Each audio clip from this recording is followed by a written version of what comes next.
ලංකාවේ සුන්දරත්වය සොයා 12 භාගෙන් දේදුවලට සංගවතියේ ඔබ මගේමයයි කියලා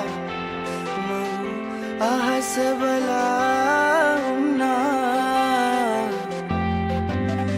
අහස බලා වුණා ඇසිපිය හෙලනායි සුළු මොහොතේ පවාමා වලාකුලට ඔබ මුවා වෙලා ඇයි මගේ